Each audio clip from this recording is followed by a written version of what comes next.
नमस्कार मित्रांनो, मी प्रीती भाग्यवंत तुम्हा सर्वांचं आराध्या या कथेच्या 51व्या भागात स्वागत करते. त्या जीवघेण्या इंजेक्शन साइड इफेक्ट हे आता आराध्यावर दिसून येत आहे.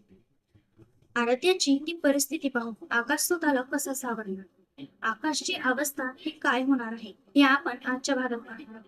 तर दुसरीकडे रिया आणि अर्णव या दोघांच्या प्रेमाचा अंकुर फुटणार. तर तेवढ्यातच रॉय हाऊस मध्ये असलेली एवढी सुरक्षा, त्यामधून एक अनामिक शत्रू आत शिरलेला आहे. ती सावली नेमकी कोणाची असणार? रॉय कुटुंबावर आलेलं हे चुपचाप संकट आता कोणतं वळण घेऊन येणार आहे? चला तर मग आजचा हा भाग न चुकवता पाहूया. आकाशने आदिराजकडे पाहिले आणि विचारले, भाई पण तो मॅसेज शोधायचा कसा? आदिराज त्याच्याकडे बघून म्हणाला, एक ब्लँक पेपरवर मी जे बोलतोय ते लिहित जा. आकाशने लगेचच पेन आणि पेपर घेतला. आदिराजने ती फाईल हातात घेतली आणि त्यातील काही ओळी वाचून सांगू लागला. आकाश त्या भरभर पेपरावर लिहून घेऊ लागला. सुमारे 5 ते 7 मिनिटांनंतर आदिराज शांत झाला आणि त्याने आकाशला त्या ओळी वाचायला सांगितल्या. आकाशने त्या पेपरवर लिहिलेला तो मेसेज वाचायला सुरुवात केली, ज्यात लिहिले होते, चीफ स्टीफन हद्दीपेक्षा जास्त डेंजर झाला आहे. तो आता तुझ्या एम्पायरच्या मागे लागला आहे. मी माझी सर्व प्रॉपर्टी त्याच्या नावावर केली आहे. तरीही त्याला वाटते की तू त्याच्यासाठी धोका आहेस. म्हणूनच बी केअरफुल. आणि मी जिथे कुठे आहे तिथे ठीक आहे. माझी काळजी करू नका. मला जेव्हा वाटेल तेव्हा मी स्वतः तुमच्या समोर येईल. आकाशने आश्चर्याने आदिराजकडे पाहिले आणि तो फक्त भाई एवढंच म्हणाला. आदिराजने एक दीर्घ श्वास घेतला आणि सल्वेन ठीक आहे, सध्यासाठी एवढेच पुरेसे आहे. आणि राहिली गोष्ट स्टीफनची, तर त्याच्यासाठीही काहीतरी सोय करायची लागेलच. आकाशही काहीतरी विचार करू लागला. आदिराज त्याच्याकडे बघून म्हणाला, चल आता हे सोड आणि बाकीचे कामं करूया. आकाशने होकारार्थी मान हलवली आणि दोघे भाऊ पुन्हा कामात मग्न झाले. अकॅडमीमध्ये रिया कोणत्याही एक्सप्रेशनशिवाय आपले काम करत होती. तेजस तिथे श्रुतीला अकॅडमी दाखवत होता, पण त्याच्या चेहऱ्यावरतील उदासी पाहून श्रुतीपासून लपून राहिली नाही. श्रुतीने थांबून त्याचा हात पकडला आणि विचारले, काय झाले तेजस, तू इतका अस्वस्थ का आहेस? तेजसने तिच्याकडे पाहिले आणि हसण्याचा प्रयत्न करत म्हणले, अरे नाही ग श्रुती, असेच काही नाहीये. तू उगाच जास्त विचार करतेस. आता चल. श्रुतीने त्याच्या डोळ्यात पाहिले आणि हळूच म्हणाली, तू तिला पसंत करतोस ना? तेजस तिच्याकडे पाहू लागला. तेव्हा ती पुन्हा म्हणाली, तुझ्या डोळ्यात दिसते की तू तिच्यावर प्रेम करतोस. तेजस आता नजर चोरू लागला होता. तेव्हा श्रुतीने त्याचा चेहरा आपल्याकडे वळवला आणि म्हणाली, इकडे बघ, अशी नजर चोरू नकोस. मला सांग, ती पण तुला पसंत करते का? हे ऐकून तेजसचा चेहरा पडला आणि तो म्हणाला, तिच्या डोक्याचा स्क्रू ढिला आहे ग. तिला स्वतःच्या फिलिंग्सच समजत नाहीत. तिला तुझा मत्सर वाटत होता, पण ते सुद्धा तिने नीट व्यक्त केलं नाही. श्रुतीने ऐकून हसली आणि म्हणाली, मग तू तिला समजावून सांग ना, समजून जाईल ती. तेजस काही बोलला नाही. तेव्हा श्रुती म्हणाली, हे बघ मित्रा, मी तर उद्या परत जाणार आहे. विचार केला की अब्रॉडला जाण्यापूर्वी तुला भेटून जावे. तसेही डॅडाला सिद्धार्थ आवडला आहे, त्यामुळे ते आता माझ्या लग्नाला तयार झाले आहेत. म्हणून तू जेव्हा लग्नाला येशील तेव्हा तू सिंगल नसावा, अशी माझी इच्छा आहे. तिला घेऊन ये. एकटा येण्याचा विचारसुद्धा करू नकोस. शेवटीचे वाक्य श्रुतीने त्याला धमकावल्यासारखे म्हटले होते. तेजस हसून म्हणाला, कमाल मुलगी आहे तू, चक्क मला धमका देत आहेस. श्रुती त्याच्याकडे रागाने पाहू लागली. तसा तेजस पुन्हा हसू लागला आणि यावेळी श्रुतीलाही हसू आवरले नाही. दोघेही खळखळून हसू लागले.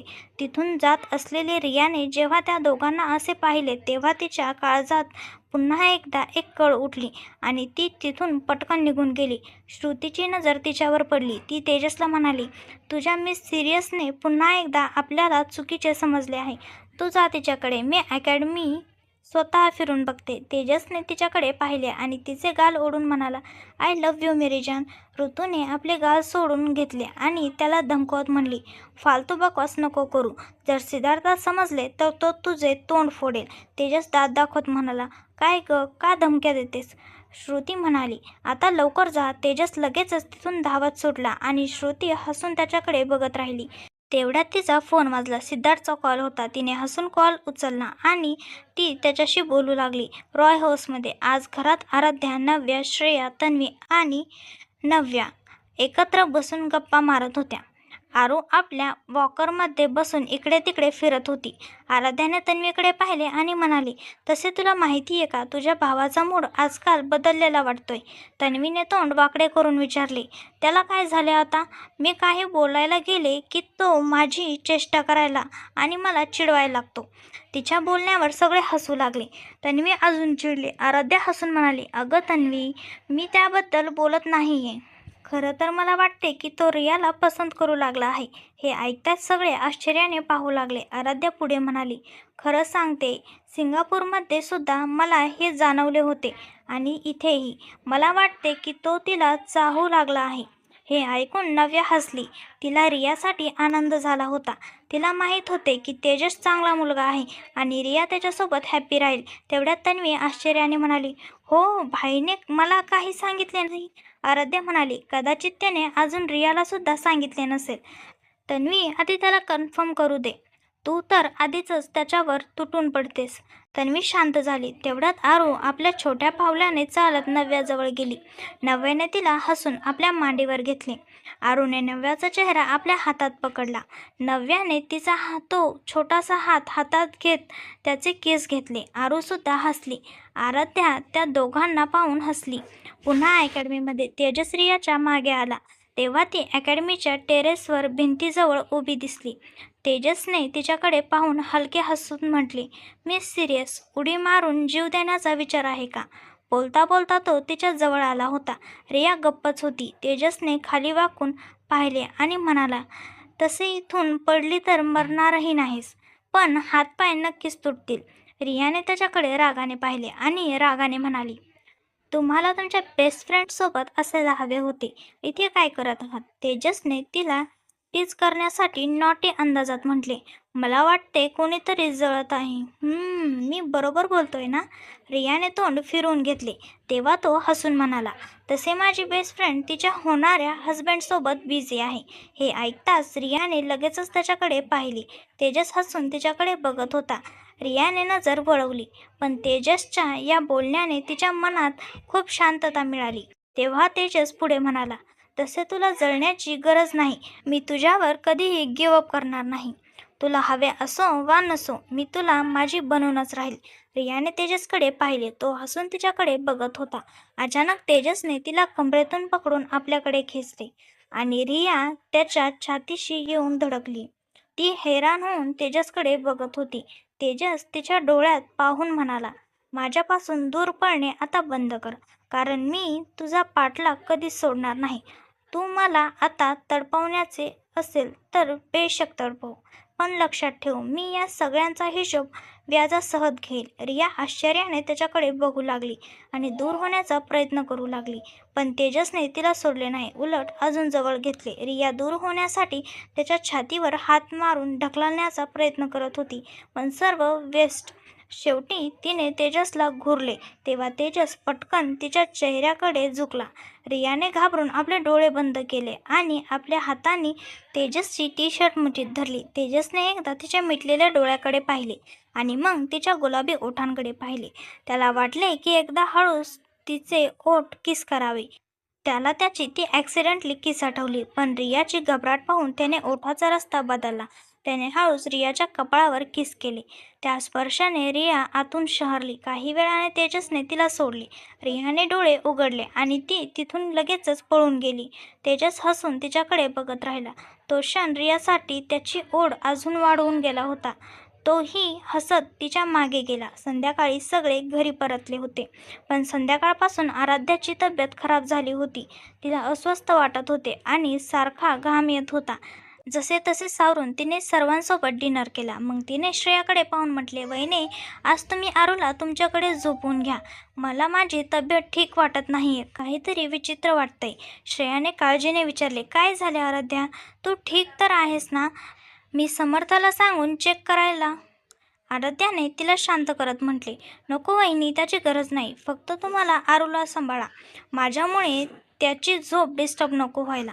श्रेयाने होकार दिला. आराध्या आपल्या रूममध्ये गेली. तिची कंडिशन खरंच खराब होती. श्रेयाने लगेचच स्टडी रूमकडे पळाली आणि डोर नॉक न करता ओपन केला. तिथे सर्व पुरुष मंडळी कामात बिझी होते. अचानक दरवाजा उघडल्याने सगळे तिकडेच बघू लागले. श्रेयाने आकाशकडे पाहून म्हटले, आकाश, आराध्या. आराध्याचे नाव ऐकताच आकाश उभा राहिला आणि अस्वस्थ होऊन म्हणाला, काय झाले आराध्याला? श्रेयाने घडलेले सर्व प्रकार सांगितला आणि म्हणाली, ती ठीक नाहीये, तिच्यासोबत काहीतरी रॉंग घडतंय. हे ऐकताच आकाशने लगेचच रूमच्या दिशेने धाव घेतला. बाकी सगळे पण अस्वस्थ होऊन तिकडे पळाले. आकाश रूममध्ये गेला तर आराध्या बेडवर झोपून बिवळत होती. आकाश जवळ गेला आणि तिच्या कपाळाला हात लावून म्हणाला, बायको. तिचे शरीर बर्फासारखे थंड पडले होते. आकाशने लगेचच हात बाजूला केला आणि जोरात समर्थला हाक मारली. समर्थ, लवकर ये. समर्थ आणि बाकीचेही रूममध्ये आले. आकाशने चिंतेत समर्थला म्हटले, तिला एक्झामिन कर, ती खूप थंड झाली आहे. समर्थने त्याला शांत केले. शांत राहा, मी चेक करतो. समर्थने आराध्याला चेक केले तेव्हा त्याची नजर तिच्या मानेवरच्या त्या मार्कवर गेली, जो आता डार्क निळा झाला होता. समर्थने त्याला टच केला आणि म्हणाला, वहिनींना जे ड्रग दिले गेले होते ज्यामुळे त्या बेशुद्ध झाल्या होत्या, आता त्या ड्रगचा साईड इफेक्ट दिसत आहे. आकाश काळजीत पडला. तेव्हा समर्थ म्हणाला, मी काही मेडिसिन मागवतो ज्या वहिनीला द्यायच्या आहेत, पण सध्या सर्वात इम्पॉर्टंट म्हणजे त्यांचे शरीर नॉर्मल टेम्परेचरवर आणणे गरजेचे आहे. आकाशने हे ऐकताच लगेचच रूमचे हीटर ऑन केले. सोबतच कपाटातून 2 ब्लँकेट काढून आराध्याला कव्हर केले. सगळे त्यात इतके अस्वस्थ पाहून काळजीत पडले होते. त्यांना माहीत होते की आराध्यामध्ये त्याचा जीव आहे. तिला साधी खरचटलंही झाले तरी आकाशची जान निघते. तिला अशा परिस्थितीत पाहणे त्याच्यासाठी खूप कठीण होते. समर्थने सगळ्यांना पाहिले आणि बाहेर जाण्यास सांगितले. तसे सगळे बाहेर गेले. समर्थ आकाशकडे पाहून म्हणाला, आकाश. आकाश त्याच्याकडे पाहिले तेव्हा समर्थ म्हणाला, वहिनींना तुझी गरज आहे. त्यांना बॉडी हीट मिळाली तर त्या लवकर नॉर्मल होतील. आकाश त्याच्याकडे बघतच राहिला. समर्थ औषधे पाठवतो असे सांगून बाहेर गेला. आकाशने आराध्याकडे पाहिली, जी बेजान होऊन बेडवर पडली होती. आकाशने आपला शर्ट काढला आणि तो आराध्याजवळ ब्लँकेटमध्ये झोपला. त्याने आराध्याला घट्ट आपल्या छातीशी पकडले. आराध्या त्याचं सर्वस्व होती. तिला या अवस्थेत पाहणे त्याला सहन होत नव्हते. आकाशला आता स्टीफनवर प्रचंड राग येत होता आणि त्याला जिवंत सोडण्याचा पश्चातापही होत होता. आकाशने मनात काहीतरी ठरवले आणि एक हाताने आपला फोन घेतला आणि युवराजला कॉल लावला. युवराजने जेव्हा रात्रीच्या 12 वाजता आकाशचा कॉल पाहिला तेव्हा त्याने लगेचच उचलला. आकाशने आपल्या थंड आवाजात म्हटलं, युवराज, मला त्या स्टीफनची कमकुवत नस शोधून दे, अशी कमजोरी जी त्याला मुळापासून हादरून टाकेल. आपल्या बॉसचा इतका थंड आणि गंभीर आवाज ऐकून युवराज शहरला. त्याने लगेचच उत्तर दिले, जी बॉस, होऊन जाईल. आकाश पुन्हा म्हणाला, हे काम लवकरात लवकर झाले पाहिजे. एवढे बोलून त्याने पुढचे काही न ऐकता फोन कट केला. युवराज काही वेळ आपल्या फोनकडे बघत राहिला. तो कित्येक वर्षापासून आकाशचा असिस्टंट म्हणून काम करत होता. जगासाठी आकाश भलेही डेव्हिल असेल, पण तो आपल्या माणसाशी नेहमी नम्र असायचा. पण जेव्हा पाणी डोक्यावरून जायचे तेव्हाच तो इतका सिरियस दिसायचा. युवराजने दीर्घ श्वास घेतला आणि स्वतःशीच म्हणाला, नेमकं झालं काय? बॉस आज इतक्या रागात का होते? पण त्याच्याकडे या प्रश्नाचे उत्तर नव्हते, म्हणून त्याने विचार करणे थांबवले आणि तो झोपला. कारण उद्यापासून त्याला कामाला लागायचे होते. इकडे आकाश आराध्याला आपल्या बाहूमध्ये कैद करून स्वतःच्या शरीराची ऊब देत होता. आराध्याला मध्येच घाम येत होता आणि आकाश वारंवार तिचा घाम पुसत होता. आत्तापर्यंत तो स्वतः घामानेही ओला झाला होता. तसेही ऑगस्टचा महिना होता.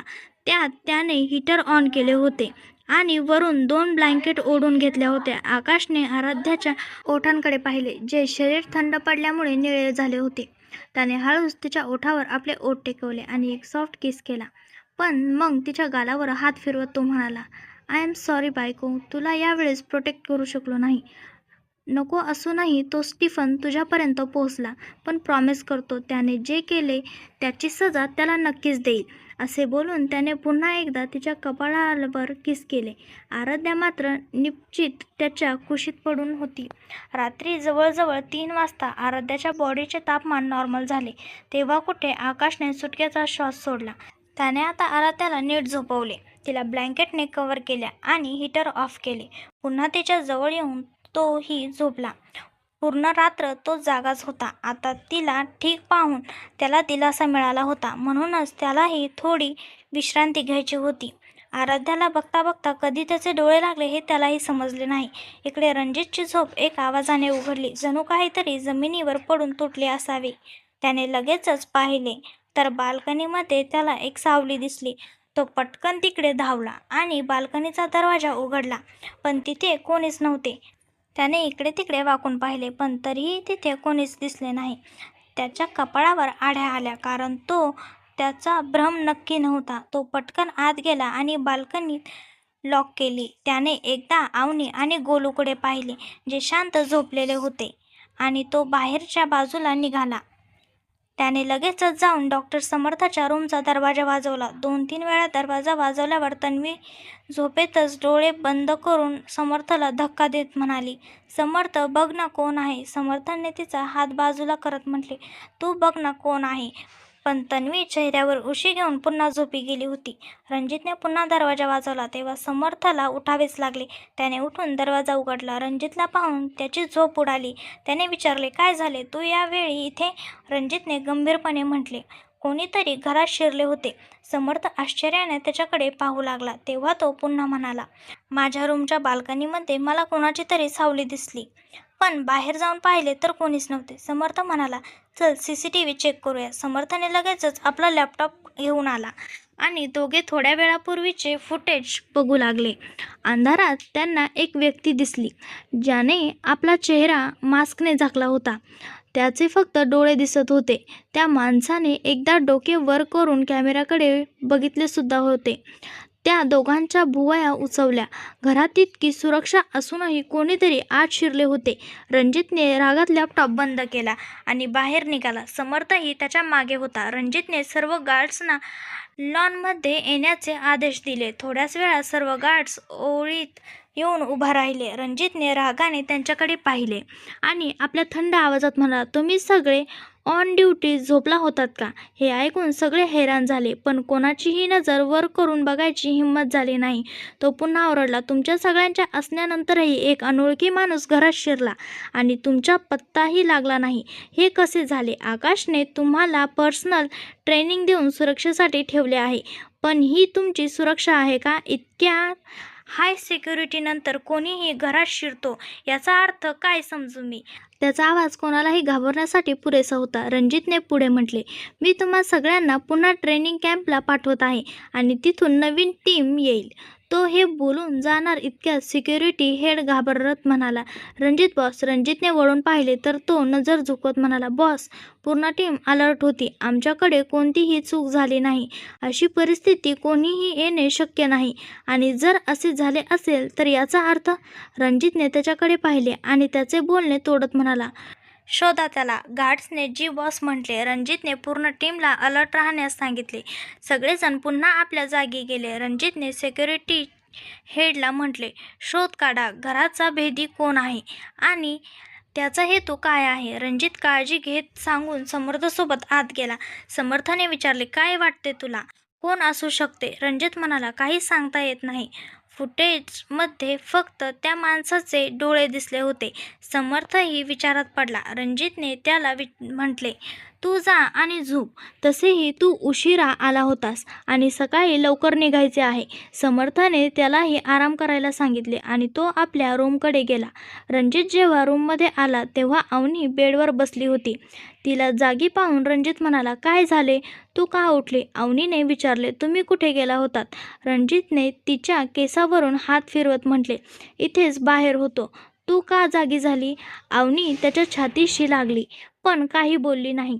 रणजित वळून तिच्या केसातून हात फिरवू लागला आणि थोड्याच वेळात ती पुन्हा झोपी गेली. रणजितने प्रेमाने तिच्या कपाळावर किस केली आणि पुन्हा तिला बाहूमध्ये घेऊन तोही झोपी गेला. पुढील दिवसाची सकाळ. आकाशची रूम. आराध्याचे डोळे उघडले तेव्हा तिला आकाश आपल्या खूप जवळ दिसला. त्याने तिला आपल्या बाहूमध्ये घेतले होते. आराध्याने हळूच उठण्याचा प्रयत्न केला, पण तिला उठता आले नाही. तिचे पूर्ण शरीर दुखत होते. तिच्या तोंडातून एक आह निघाली आणि डोळ्यात पाणी आले. आकाशची झोप कच्ची होती. तिच्या त्या आवाजाने त्याला जाग आली. त्याने तिला पाहिले आणि अस्वस्थ होऊन म्हणाला, बायको, काय झाले? तू ठीक आहेस ना? आराध्याने त्याच्याकडे पाहिले आणि हळूच म्हणाली, पूर्ण शरीर दुखत आहे. तुम्ही काही? आकाशने तिला रागाने घुरले. तशी ती गप्प झाली. आकाश उठला आणि त्याने तिला उचलून घेतले. तो तिला बाथरूममध्ये घेऊन आला आणि हळूच बाथटबमध्ये बसवले. त्याने पाण्याचे तापमान सेट करून बाथटबमध्ये पाणी भरले. आराध्या त्याच्याकडे बघत होती. आकाशने तिच्या कपाळावर किस केले. त्या स्पर्शाने आराध्याचे डोळे बंद झाले. आकाश बाजूला झाला आणि म्हणाला, काल तू माझी जान काढली होतीस. आराध्या बघू लागली तेव्हा तो तिच्या गालावरून हात फिरत म्हणाला, बाथ घेऊन ये, तुला फ्रेश वाटेल. आराध्याने होकार दिला. आकाश बाहेर गेला. बाहेर येऊन आकाशने आपली टी-शर्ट घातली आणि आदिराजच्या रूमकडे गेला. त्याने दरवाजा वाजवला. आदिराजने दरवाजा उघडला. आकाशने आत पाहिले तर त्याला आरू दिसली, जी श्रेयाला बिलगून दूध पित होती. आकाश हसला आणि म्हणाला, मी नंतर घेऊन जाईल तिला. आदिराजने विचारले, आराध्या आता कशी आहे? आकाश म्हणाला, ठीक आहे, पण थोडी कमजोर आहे. आदिराज म्हणाला, लवकरच या स्टीफनचा काहीतरी बंदोबस्त करावा लागेल. आपण आपल्या फॅमिलीला अजून धोक्यात टाकू शकत नाही. आकाशने होकार दिला आणि तो पुन्हा आपल्या रूममध्ये आला.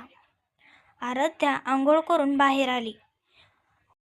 तिने बाथरोब घातला होता आणि ती आरशासमोर बसली होती.